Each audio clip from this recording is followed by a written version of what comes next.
My name is Harold Mitchell.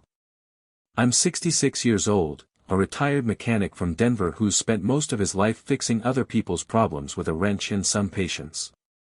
But the truth is, no tool in my shop ever prepared me for what life would throw at me that Sunday evening. It had been nearly 6 years since Margaret, my wife of 4 decades, passed away. She used to say that the silence of an empty house can be louder than a train yard. She was right. The quiet these days has weight, heavy, constant, pressing down on me like dust that never settles. My daughter, Clara, worries about that silence. Or at least she says she does. Every few weeks she invites me to dinner, insisting that it's good for me to get out. So, I go. I show up with a bottle of the cheap red wine she hates and a smile I've learned to wear like a uniform. That evening, the house smelled of roast beef, rosemary, and something expensive I couldn't name. The table was set the way Margaret used to, cloth napkins folded sharp as new dollar bills. Clara had inherited her mother's sense of order, but not her warmth. She flitted from oven to counter to table, her heels clicking across the floor like a metronome. Her husband, Michael, sat at the head of the table, scrolling through his phone, half listening to her chatter about the new patio furniture. I'd known him for 10 years and still hadn't figured out what kind of man he was, except that he always looked at me like I was one oil stain away from being replaced. "Dad," Clara said, placing a plate in front of me, "you're awfully quiet tonight." I smiled. Just taking it all in. "You've done well for yourselves." Michael glanced up with that polite smirk he wears like armor. "Clara's the heart of this home," he said, raising his glass. She blushed, but I could tell she liked hearing it said out loud. I raised my own glass out of habit. The roast beef was tender, the conversation wasn't. Every word felt rehearsed. Polite, careful, distant. Between the clinking of cutlery and Michael's phone buzzing every few minutes, the evening carried the warmth of a well-lit waiting room. As they talked about weekend trips and new investments, I stared at the photos lining the wall, Clara and Michael smiling in Hawaii, skiing in Aspen, posing in front of the new house they bought last year. Not a single photo of Margaret. Not one of me. I tried not to take it personally, but I did.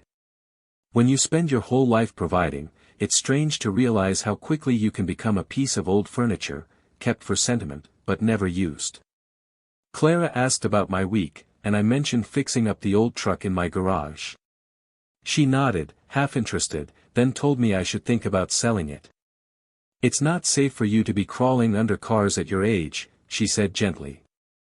Michael chuckled, muttering, "Or maybe it's just time to sell the whole house, huh?" I laughed along, but something about his tone, it wasn't a joke. Still, I let it go. I focused on the smell of the food, the rhythm of Clara's voice, the faint hum of the dishwasher in the background. For a moment, it almost felt like family again. Then my phone rang. It was Paul, my next-door neighbor. He never calls unless something's wrong. I excused myself from the table and stepped into the hallway, the air colder there, quieter. "Paul. Everything all right?" His voice came through sharp, trembling. "Harold, are you home?" "No," I said, frowning. "I'm at Clara's." "Why?" A pause. Then 5 words that made the blood drain from my face. "Then who's in your garage?" The hallway seemed to close in around me. For a moment, I forgot how to breathe. Behind me, I heard Michael laugh at something Clara said, a sound so normal it felt wrong. And that's when I knew.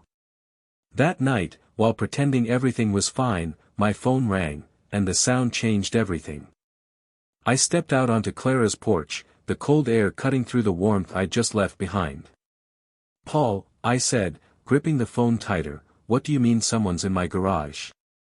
His voice was ragged, trembling. "Harold, I just saw movement. Flashlight beams, I swear it. The garage door was cracked open, and there's someone in there right now." My heart stuttered. I looked down the quiet street as if I could see across town through the dark. "Are you sure?" Positive, he said. You'd better call the police. I felt a strange ringing in my ears, that slow, metallic hum that comes when fear crawls up your spine. I thanked him and hung up, but my fingers didn't move. They just hovered there, frozen against the phone. Inside, laughter spilled from the dining room. Clara and Michael, carefree, unaware, or maybe pretending. I walked back in, trying to keep my voice steady. Clara, I said softly, Paul just called. He says there's someone in my garage. The room went still. For a moment, no one spoke. Then Michael chuckled, too quickly, too loud. Oh, come on, Harold. Probably just kids messing around. You know how these neighborhoods are. Clara reached across the table, her expression calm but her hands trembling just enough for me to notice. Dad, don't drive home alone tonight. Let Michael check in the morning. Her tone was gentle, but something beneath it was off, rehearsed, maybe. I forced a smile. No. If someone's in my house, I need to see for myself.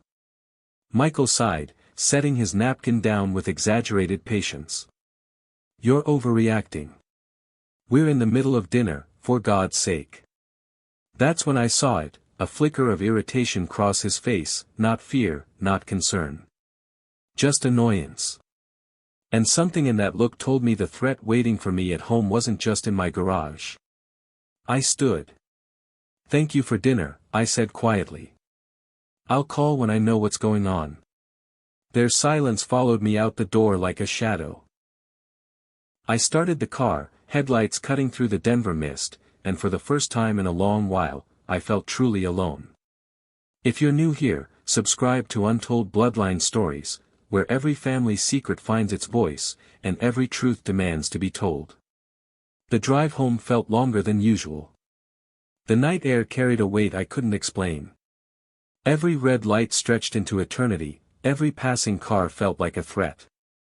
I kept glancing in the rearview mirror, half expecting to see headlights following me. By the time I turned onto my street, the neighborhood was silent, too silent. The porch lights that usually glowed warmly now looked dim and uncertain. As I slowed near my driveway, my stomach turned to stone. My garage door was half open. Paul's house sat across the street, and I saw his silhouette in the window, phone in hand, watching anxiously. I gave a small nod to let him know I was there, then killed the engine. My old mechanic's instincts kicked in. I knew how to listen, for breathing, for footsteps, for anything that didn't belong. Nothing. Just the faint hum of the streetlight and the sound of my pulse. I stepped out, the gravel crunching beneath my boots loud enough to make me flinch.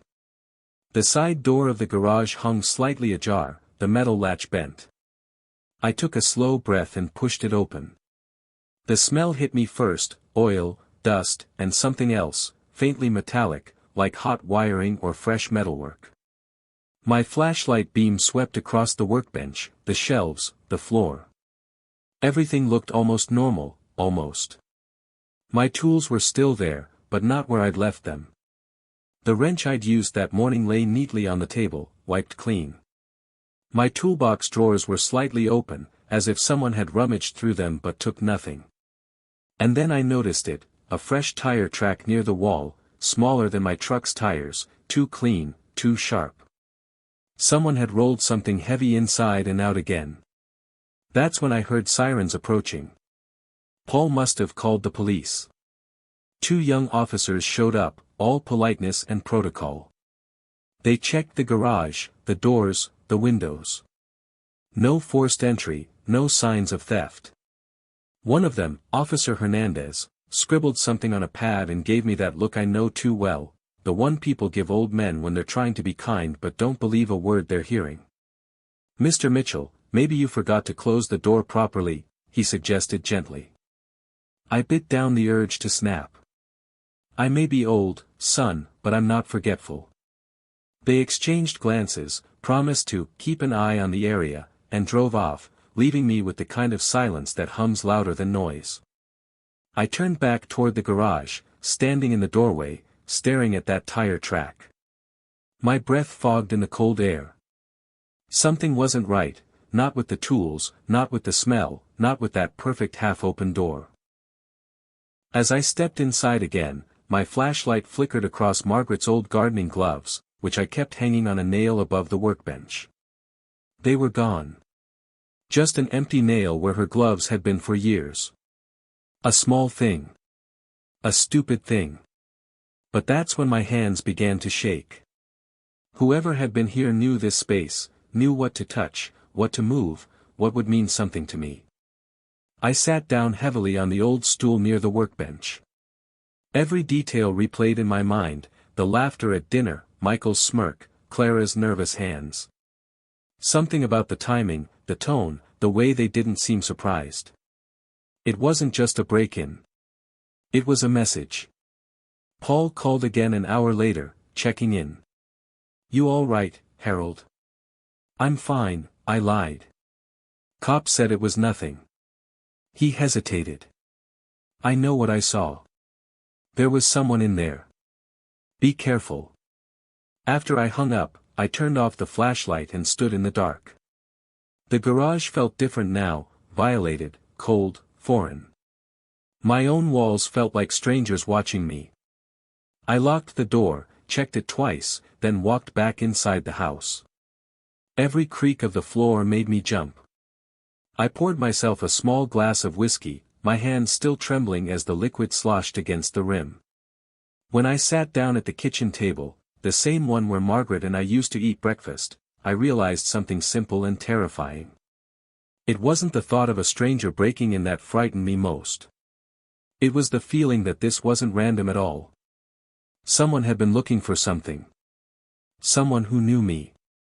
And as the night deepened, one thought wouldn't leave my mind.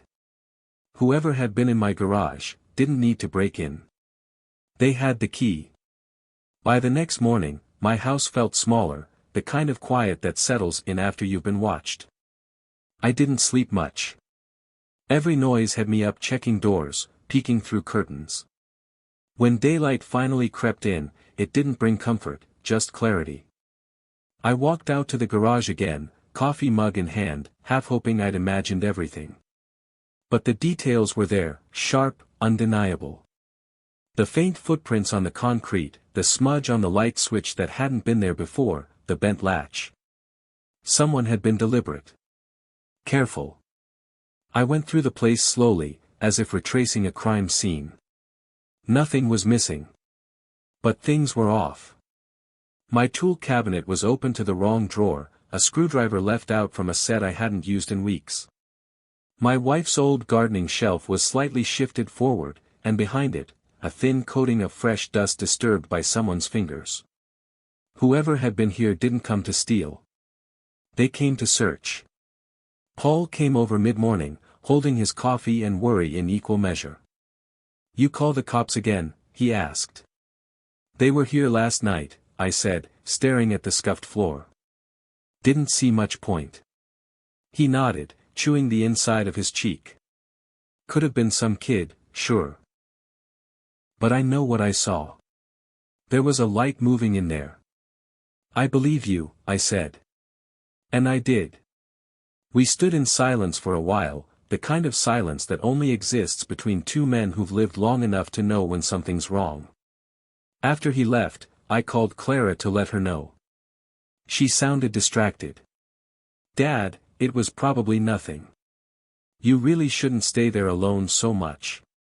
Maybe spend a few days with us." Her words felt more like a suggestion than concern, almost a plan. "I'll be fine," I told her. "I've lived here 40 years. I'm not about to run because of a noise." She sighed softly. "Just, be careful, okay?" I promised I would, but my gut told me caution wasn't the cure. The problem was already closer than she thought. That evening, I went back into the garage one more time. The light above the workbench flickered weakly, the bulb on its last leg. I reached up to tighten it and froze. There, on the wooden beam above, was a fresh scratch mark, a small cut in the wood shaped like an M. It wasn't there before. It could have been coincidence. A nail scrape. A carpenter's mark. But I couldn't shake the feeling it meant something.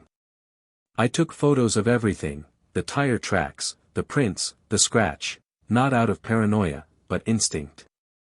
Decades of fixing engines had taught me one thing: if you don't document the small noises, they become big problems later. When night came again, I locked every door and left the porch light burning. But sleep never found me. Around midnight, a faint clatter echoed from outside. I jolted upright, heart pounding. The garage motion light flickered on. I held my breath, watching through the window. Nothing. Just that half-open door again, swaying slightly in the wind like it had a mind of its own. I wanted to call the police, but I knew how that would look, another old man hearing things. Instead, I sat up until dawn, the glow of the garage light bleeding through the curtains. When morning came, I walked out and found the garage door fully closed. I hadn't touched it. Neither had Paul. The police report from the night before said, no forced entry, no theft. Case closed. But standing there, staring at the faint footprints that led to nowhere, I knew better. This wasn't some random break-in. It was personal. Someone had a reason for coming here, and that reason was buried somewhere inside my own home. As the morning sun glared off the garage door, I muttered to myself. They didn't take anything this time. But they'll be back. And deep down, I knew they already had everything they needed. The next morning, I was making coffee when I heard Clara's car pull into the driveway. I wasn't surprised. She has a way of showing up when she wants control of the narrative. She walked in with that same polite brightness she's perfected, a grocery bag in one hand, a rehearsed smile in the other. "Dad," she said, setting the bag down, "I brought you a few things. Thought I'd check on you after last night." Her tone was warm enough to sound caring, but I could feel the edge beneath it. She was assessing, looking for signs that I was slipping, maybe losing my grip. "I'm fine," I said, pouring 2 mugs of coffee. "Didn't sleep much, but that's nothing new." She glanced toward the garage door. "Michael told me you were really shaken. Maybe you should let us help out more. We could get someone to look at the security system, or better yet, maybe it's time you stayed with us for a while." There it was. The way she said it, soft but insistent, carried the same tone I'd used years ago when convincing her to give up her first car: "It's for your own good." Only now, the roles had reversed. "I appreciate it," I said, handing her the coffee, "but I'm not leaving my home over a noise." She forced a smile. "You're so stubborn." That word, stubborn, landed heavier than she knew. It wasn't concern. It was dismissal. I studied her face. She was nervous, eyes darting toward the window as if waiting for something. Or someone. "How's Michael?" I asked casually. She hesitated. "Busy. You know how work is." That wasn't an answer, and she knew I caught it. She sipped her coffee quickly to hide the silence that followed. "Dad," she started again, voice softer now, "you've been through a lot since Mom passed. It's okay to let go of some things. The house, the garage, you can't keep fixing everything forever." Her words hit harder than she intended. This wasn't just about safety or comfort. This was about control, about me stepping aside. I didn't argue. I just nodded and watched her gather the groceries she'd brought, a few vegetables, milk, a new box of trash bags. It struck me how deliberate that seemed, too organized for a simple visit. When she left, the house felt emptier than before. Not because she was gone, but because I realized she'd been drifting for years. The laughter at dinners, the polite hugs, the constant suggestions about simplifying, it was all leading somewhere.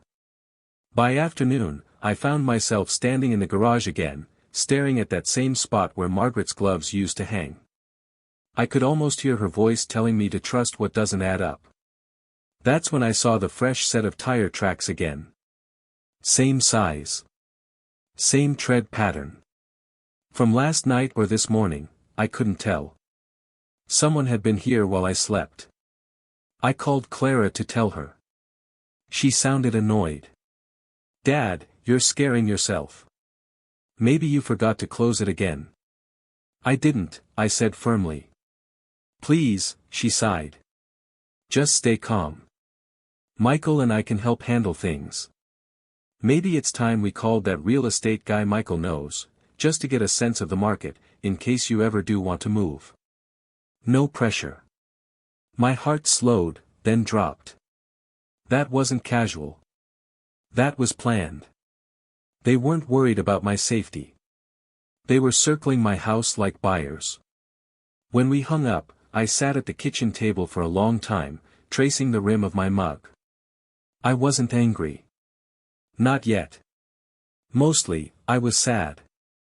Sad that the only person left in my life who shared my blood could look at my home, the one her mother and I built brick by brick, and see nothing but equity. Outside, the wind picked up, rattling the garage door. For the first time, I didn't flinch. I just stared out the window and whispered to the empty room. Maybe the real break-in already happened, the day she stopped seeing this house as home. After that conversation with Clara, I knew there was no point arguing anymore. Every word I said only fed their story that I was forgetful or stressed. But I wasn't confused, I was awake now. If someone was targeting my house, I needed proof, not suspicions, not feelings. Cold, mechanical proof. That evening, I drove to the hardware store on the edge of town, the same one I used to get parts from when I ran my small repair shop. The clerk, a kid barely older than my grandson would have been, helped me pick out a small set of Wi-Fi security cameras, motion sensors, and a data drive. He probably thought I was a paranoid old man trying to keep raccoons out of my trash. I didn't correct him. By nightfall, I had the cameras set, one above the garage door, one hidden inside the rafters, and a small one behind an old toolbox facing the workbench. I wired them into my laptop, tucked it under my workbench, and set the system to record continuously. If anyone came back, I'd know exactly who. For 2 nights, nothing happened. The footage showed only darkness, the occasional shadow from passing headlights, and the faint flicker of the motion light triggered by the wind. I started to wonder if maybe I was overreacting. Then, on the 3rd night, just after 1 a.m., my phone buzzed, motion detected. I sat up in bed, heart pounding. When I opened the camera feed, I nearly dropped the phone. There was movement inside the garage. A shape, a man, walking with a flashlight, moving slow, deliberate. He wasn't stealing anything. He was inspecting. His hands traced the walls, the floor, the corners like he was taking measurements. I froze the frame. The man's face was tilted down, but the build, the walk, I knew that posture. I'd seen it across my dinner table. Michael. My throat went dry. I couldn't look away from the screen. He wasn't a stranger. He wasn't a thief. He was surveying my property like he owned it. I watched in silence as he knelt by the foundation wall and peeled something off, a small piece of tape or paper, maybe a marker. Then he walked out, calm as if he had every right to be there. I replayed the footage 3 times, trying to rationalize it. Maybe he was checking something for me. Maybe Clara sent him. But no, if that were true, why lie? Why sneak in at night? The next morning, I went into the garage and examined the wall where he'd crouched. That's when I saw it, a small folded document, tucked behind a paint can, partly hidden under a pile of rags. My hands shook as I opened it. It wasn't junk mail. It was an inspection form, stamped and dated, from a property valuation company. And the name listed under, Client, Michael Reynolds. I read it twice, my eyes burning. He'd been assessing my property value. Without my consent. Without my knowledge. I didn't even notice I'd started to cry until I saw the tears hitting the page. This wasn't about concern for me. It was about money. My house, my home, had become a line item in someone else's plan. I remembered every offhand comment, every, "you shouldn't live alone," every subtle suggestion to sell. Clara's gentle tone.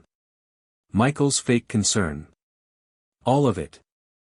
They weren't trying to protect me. They were trying to move me out of my own life. I called Clara that morning. My voice was steady, even though my stomach was churning. "Clara," I said, "Michael was at my house last night." A pause. Then a small laugh. "What? Dad, that's not possible. I have him on camera." The line went quiet. Then, softly, "Dad, you must be mistaken. Maybe it's an old video." Her voice cracked halfway through the sentence. She was lying, and she knew I knew. "I'm not mistaken," I said. "Tell your husband to stay away from my property." When I hung up, I sat down at my workbench and stared at the footage again. The more I watched, the more details I noticed: his car's headlights cutting across the driveway, the reflection of a clipboard, a faint logo on his jacket sleeve from a real estate agency. Michael wasn't just inspecting. He was preparing for a sale. That night, I set up a second system, small microphones inside the garage and kitchen, synced to a backup drive in case anyone tried to erase the footage. I wasn't going to confront them yet. Not until I had everything. I spent the next few days cataloging every document, every old receipt, every legal paper I could find from when Margaret and I bought the house. I scanned them, labeled them, and kept copies off-site, a habit from years of running a business. The investigation became my lifeline. It gave me purpose again. By the fourth night, I stopped being scared. Fear had burned away, leaving something colder and sharper in its place: focus. And when the motion alert buzzed again, I didn't flinch.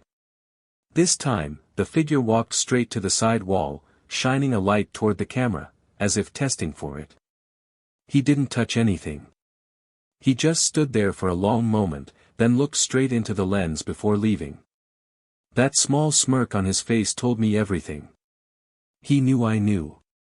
The morning after that second recording, I sat in my kitchen staring at the paused image on my laptop, Michael, caught in grainy black and white, looking directly into the lens like he was daring me to say something.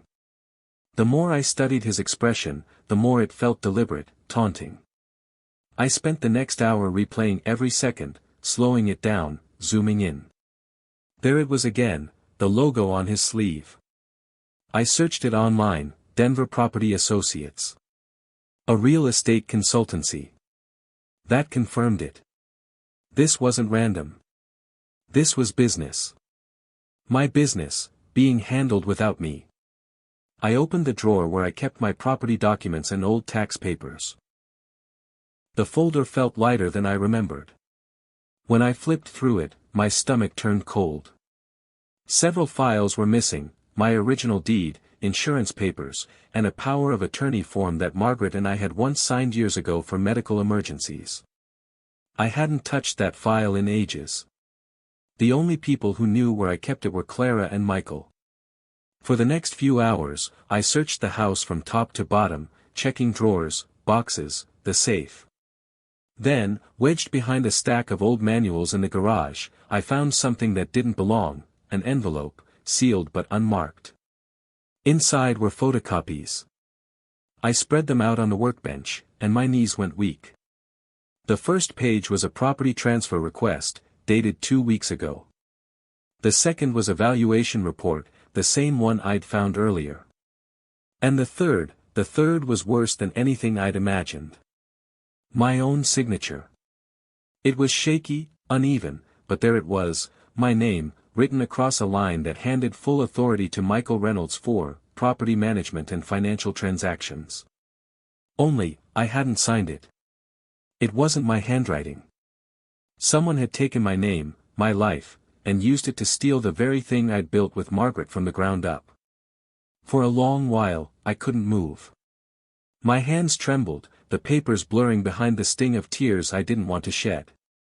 I thought of Margaret, how she used to say, "The people you love can't break you unless you hand them the pieces." I'd handed those pieces to Clara, my trust, my faith, my future, and she'd passed them to a man who saw dollar signs instead of family. When my breathing finally steadied, I called the one person I knew would believe me, Janet Ford, Margaret's old friend and our family's former attorney.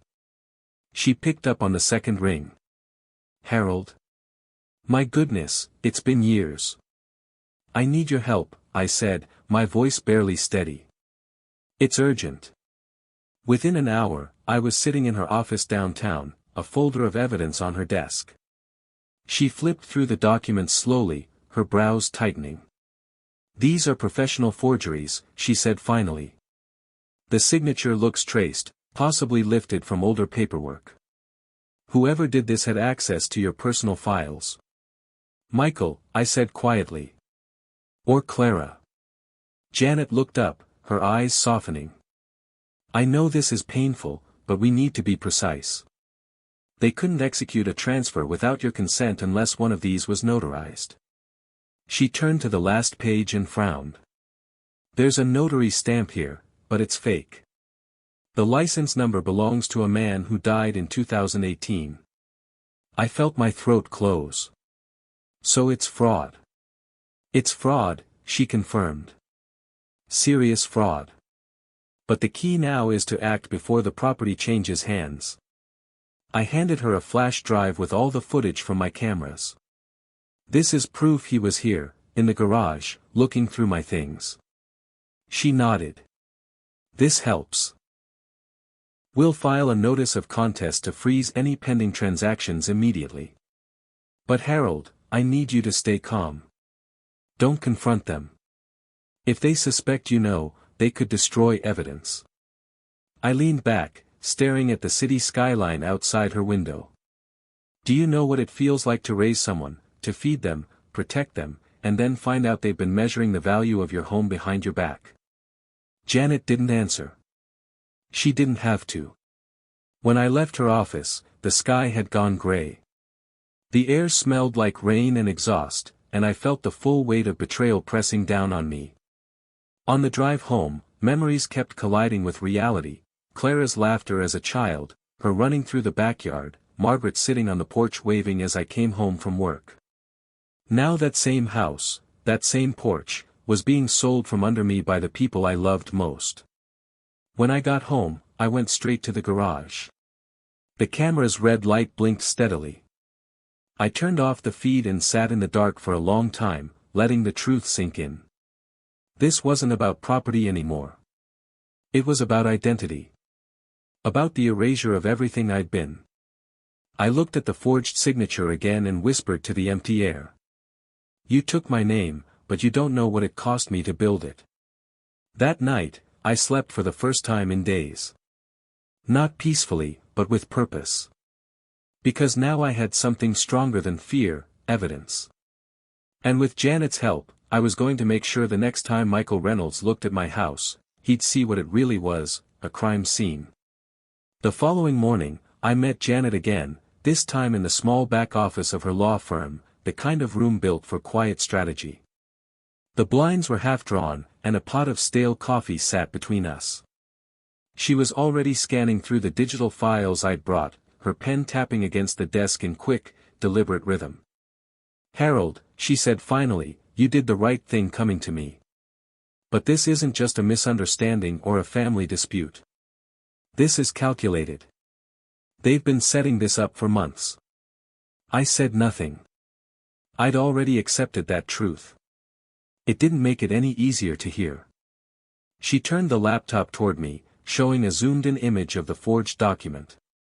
"See this?" she said, pointing to the faint marks beneath the signature line. "That's transfer coding from a digital template. Whoever did this copied your signature from an older document and superimposed it. That's not sloppy work, that's planned." I leaned back, trying to process it. "What happens next?" "We'll file a fraud injunction and a property hold," she said. "That'll stop any sale or refinancing until a judge reviews the paperwork. But to make it airtight, I'll need you to record a sworn statement. And Harold," she paused, her voice gentler now, "you can't tell Clara yet. That was the hardest part. Silence. Pretending nothing was wrong while knowing everything was. I won't say a word, I promised. Good, she said, opening her notebook. Because if they sense we're moving, they'll start covering their tracks. Janet moved with precision, efficient, calm, and surgical. Watching her work reminded me of how I used to rebuild engines. Every piece mattered, every step had to be deliberate. When we finished the paperwork, she handed me a thin folder. Keep this in a separate location, not your house. If anything happens, I can act immediately. I nodded, sliding the folder under my arm. Before I left, she asked softly, "Are you sure you're ready for what comes next? Once this goes to court, it'll be public record. Clara will know you initiated it." I stared at the floor for a moment. She made her choice the night she let him into my garage. Janet exhaled slowly, then said, "All right. Let's make sure they never take another inch of your property." Driving home, I felt something I hadn't felt in weeks: control. Fragile, yes, but mine again. That night, I sat in the garage, the faint hum of the motion sensors filling the silence. I wasn't scared anymore. Every nail, every oil stain, every mark on those walls meant something to me. I'd built that space with my hands. And now, I was defending it with my mind. As I went through the copies Janet had made, I saw another layer of betrayal I'd missed before. There were email attachments, invoices, inspection reports, valuation drafts, all sent from a shared account under Clara's name. She wasn't just aware of Michael's plan. She was involved. I closed the folder slowly. The anger that came wasn't loud or wild, it was quiet, heavy, like the kind of anger that burns clean. Janet's voice echoed in my head, "Stay calm, stay quiet, collect everything." That's exactly what I intended to do. I turned off the light and stood there in the dark garage, the smell of old grease and wood filling the air. "You taught her to build things," I muttered to myself, "but not to destroy them." That was about to change. Because the next time we all sat at the same table, they'd have no idea they were dining with the man who was about to dismantle their scheme piece by piece. The following Sunday, Clara called to invite me over for dinner again. Her tone was bright, too bright, the kind that hides discomfort behind enthusiasm. I knew exactly what she wanted: to check my mood, to make sure I hadn't found anything. I accepted right away. If Janet was right, I had to keep acting normal until every piece of proof was locked in place. When I arrived, Michael opened the door, his smile stretched tight like a mask that didn't fit anymore. "Harold," he said, "good to see you. Come on in." I stepped inside and immediately noticed the small changes. New furniture in the hallway. Framed prints instead of family photos.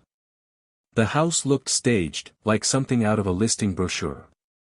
Dinner was waiting: steak, salad, wine, all perfectly arranged. Clara fussed with the table settings, avoiding eye contact. I took my usual seat and played the part of the harmless old man. "You've redecorated," I said lightly. "Just freshening things up," she replied quickly. "Michael's been helping." He grinned, that same smug curve of his mouth. "Can't have the place looking outdated, right?" I nodded. "Makes sense." Inside, my pulse was steady. I wasn't going to let emotion cloud this moment. I'd brought my pocket recorder, tucked neatly in my jacket, voice activated and ready. I wasn't there to eat, I was there to listen. The conversation started harmless enough: work, neighborhood news, weather. Then Michael slipped. He mentioned meeting a listing agent later in the week, a man from the same real estate firm whose logo I'd seen on his jacket. I kept my tone calm. "You selling your house already?" He froze just a second too long before smiling. No. Helping a friend. You know how it is." Clara shifted uncomfortably. She didn't jump in to back him up. That silence told me more than any confession could. I took a slow sip of wine and said, "You're a good man to help friends. Takes trust." He nodded stiffly, his smile thinning. "That's what family's about, right? Trust." I smiled back. "That's exactly what I've always believed." The meal went on quietly after that. I let them talk, pretending to enjoy myself, while every word, every pause, every glance was recorded. When dessert came, Clara finally spoke in a small voice. "Dad, about the house, maybe we should start talking about the future. You don't want to handle all that maintenance forever, do you?" I looked her straight in the eye. "You're right. I've been thinking about making some changes." Her face brightened with relief. "Really?" "Yes," I said, standing to leave. "But first, I need to make sure the right people own what's theirs." The color drained from Michael's face. Just for a second. But it was enough. I picked up my coat. "Thank you for dinner." It was perfect, as always. The drive home felt lighter. My plan was working. The recorder had captured everything, the talk about the listing, the hesitation, the confirmation that they'd been preparing. Janet would have all she needed to file the injunction. When I got home, I plugged in the recorder, listening back as the digital timestamp confirmed every word. For the first time in weeks, I smiled. They thought they were playing me, the frail father, easy to outsmart. But they had no idea that while they were rehearsing their next move, I was already 3 steps ahead. "They think I'm the fool," I whispered, watching the files upload to Janet's secure drive. "Let them think it. Because the next time we sat together, the only thing on the table would be the truth." 3 days later, Janet called. Her voice was calm but carried a sharpness that told me she was ready. "Harold," she said, "it's time. I've secured the injunction, and the court has frozen all activity on the property. I've also requested a meeting with Michael, Clara, and their agent. They think it's just a clarification session. Don't confront them. Just be there." The meeting was scheduled for Thursday afternoon at her downtown office. That morning, I stood in my driveway, staring at the garage door. That same door that started it all. I ran my hand across the cold metal and whispered, "Let's finish this." When I walked into Janet's office, she greeted me with a firm nod and motioned for me to sit beside her. A folder lay open on the desk, my house deed, the forged transfer documents, stills from the security footage, and a copy of the audio recording from that dinner. Everything was arranged like the pieces of an engine ready to fire. A few minutes later, Michael and Clara arrived. Michael looked irritated, trying to hide it behind confidence. Clara looked pale, eyes darting between us. Behind them trailed a man in a suit, their real estate broker. "Janet," Michael said, sliding into a chair, "we appreciate you seeing us on short notice. I know this is just a misunderstanding." She raised a hand. "We'll see about that." He chuckled lightly. "Of course. I just want to clear things up." "Good," Janet said evenly. "Let's begin." She turned to the broker. "You were preparing a listing for 41, Pinecrest Drive, correct?" "Yes," he replied. "I received signed authorization from the property's holder, Mr. Reynolds, here." Janet leaned back, crossing her arms. "Mr. Reynolds isn't the property holder." The room went still. She reached for the folder, pulled out a document, and slid it across the desk toward Michael. "This," she said, tapping the page, "is the signature you presented to authorize the sale. It's a forgery." Michael's expression faltered for a split second, then hardened. "That's ridiculous. Harold signed it himself." Janet's tone stayed cold and precise. "No, he didn't. The signature was lifted from an older medical consent form. The notary seal used here belongs to a man who died 7 years ago. We verified it." Clara's breathing quickened. "Michael, what is she talking about?" Janet ignored her and kept going. Mr. Mitchell's home is legally and entirely in his name. The transfer you attempted is null and void. But your actions, entering his property without consent, tampering with legal documents, attempting to execute a fraudulent transaction, those are criminal offenses. Michael's jaw tensed. You can't prove I was on his property. Janet smiled slightly and clicked a button on her laptop. The screen behind her lit up with footage from my garage. There he was, flashlight in hand, moving through the shadows like a man who owned the place. Then, the frame paused, his face turned directly toward the camera. The silence in that room was absolute. Janet looked up from the laptop. That's Exhibit 1. Clara covered her mouth, eyes wide. Michael. He turned to her, voice rising. She's exaggerating. This is all a setup. Janet opened another file. And this, she said, pressing play on the next recording, is Exhibit 2. My voice came from the speaker, calm and steady from that dinner. You're a good man to help friends. Takes trust. Then Michael's voice, sharp and smug.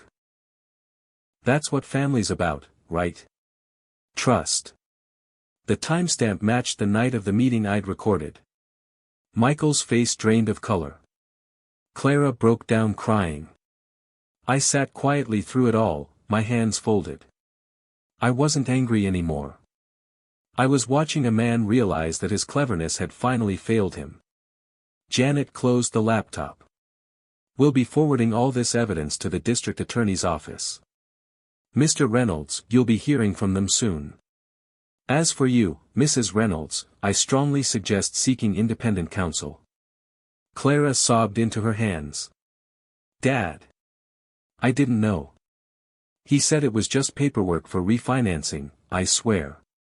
I didn't answer right away. I looked at her, really looked, and saw not malice, but weakness. The kind that lets evil thrive when it's easier to stay quiet.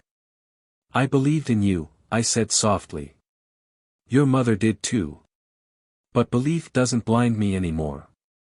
Michael shot up from his chair, voice cracking. You think this will hold up? You can't. Janet cut him off. It already has. Leave my office.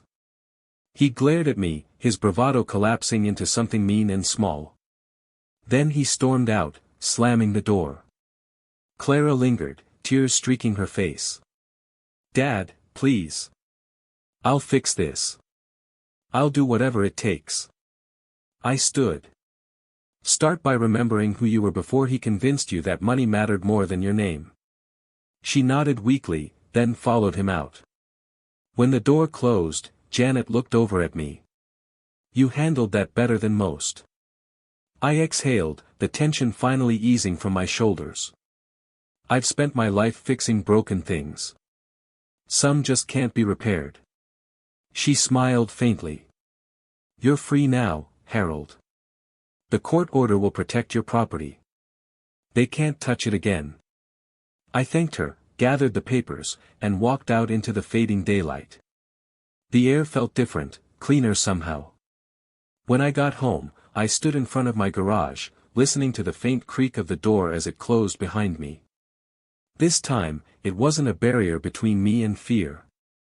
It was peace. For the first time in years, I said quietly to myself, my garage door closed, and it stayed closed. The weeks that followed felt strangely quiet. No calls from lawyers, no uninvited visits, no false concern disguised as kindness. The legal filings went through without challenge, Janet saw to that. Michael had been formally charged with forgery and attempted real estate fraud, and Clara filed for separation within days of his arrest. I didn't attend the hearings. I didn't need to. Justice had already been served the moment truth stepped into the light. One crisp morning, I walked out to the garage, the same one that had been a crime scene, a trap, and a sanctuary all at once. The air smelled of oil and cedar shavings. For the first time in months, there was no sense of intrusion. Just peace. I spent the next few hours cleaning the place from top to bottom. Wiping down the workbench. Reorganizing the shelves. Tightening every loose bolt and hinge until everything felt right again. As I worked, I found Margaret's old gloves tucked behind a wooden crate near the back wall, the very gloves I'd thought were stolen. They must have fallen, unnoticed, during all the chaos. The leather was stiff, but the faint scent of lilac hand cream still clung to them. That small discovery broke something loose inside me. For the first time since this ordeal began, I let myself cry, not from anger or betrayal, but from release. By the time the sun dipped behind the trees, the garage gleamed the way it used to. I stood there in the doorway, wiping the dust from my hands, and realized that the fear that had lived in me for weeks was gone. Later that evening, I found a letter in the mailbox, no return address, just my name written in Clara's handwriting. I carried it inside, sat at the kitchen table, and unfolded it carefully. Dad. I don't expect forgiveness. What Michael did was unforgivable, but I was part of it too, through silence, through weakness. I thought I was protecting our future, but I see now I was selling our past. You've always said character isn't built in comfort, but tested in chaos. I failed that test. I hope someday you'll remember me for who I was before all this, your daughter who used to sit beside you in that garage, handing you tools and thinking the world could never break us. I love you, even if I don't deserve to say it. I folded the letter and placed it beside Margaret's gloves on the shelf. No anger. No bitterness. Just the quiet truth of what was. Some wounds don't close the way we want them to, they seal unevenly, leaving scars that ache when it rains. But they remind you that you survived. As I turned off the lights, I looked one last time at the garage door, now steady and secure. Sometimes, I whispered, the hardest repairs are the ones that happen inside. I locked the door and walked back into the house, ready to let the silence finally mean peace again. If stories like this one move you, stories of truth, justice, and the strength that comes from experience, subscribe to Untold Bloodline Stories. Because every family has secrets, but only a few have the courage to tell them. The best revenge isn't loud. It's living with your self-respect intact, and peace in your heart.